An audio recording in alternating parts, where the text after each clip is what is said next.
ndaw si mooy jawaru xalif bi mooy jawaru xalifu généralu yoon bi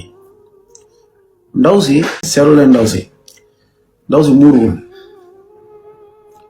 ci jabaru koo xam ne moom mooy xalifu benn kuréel ndaw si muuruwul jigéen baatam di feeñ dafa xaram jigéen noppam di feeñ dafa xaram xoolal ndaw si kii la ay góor sukkal de ay jaaxal ngeen nekk de billahi wallahi la barke alxuraan karim ñi bay taal bu mais yi moom day bëgg a fule quoi barke day bëgg a fule ko barke alxuraan karim jëlee ndaw si góor ñaa ngi ne nongu ci suuf góor ñaa ngi ne nongu ci suuf xool ko xool leen rek ci jabaru boo xam ne ci jabaru xalif boo xam ni non seulement moom ñu ngi koy sukkal di ko raamal mais moom muuru sax defu ko léegi Sénégal jigéen bu dul muuru sax léegi war nañ ko sukkal di ko raamal nit ku baax la seetaan nañ ko.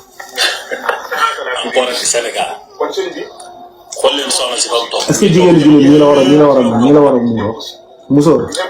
yàlla muur la wala musóor di ko tàmm te ñun ñëpp am na si ñoo xam ne bu seen yaay toogoon si seen lalu papa ya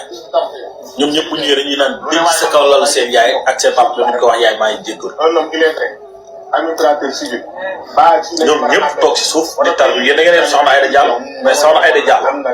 moo kii ñoo yam rek kii laa xeesal ba weex yéen ngeen ñëw tar bi si kanam dañ ko yab de kii toog fee ngeen ñëw di tar bi si kanam dañ ko yab rek en tant que jigéen gis ngeen ko de kii mënul wax benn aaya mënul wax benn xadis ñun ñëpp di raamal jigéen di ko tar bi ndaw si wallahi mënula firil benn aaya mënula firil benn xadis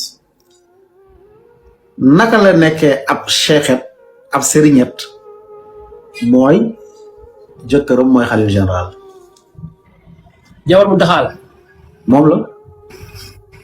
jëkkëram mooy xalif général loolu noonu la nekkee sëriñet parce que jëkkëram xalif général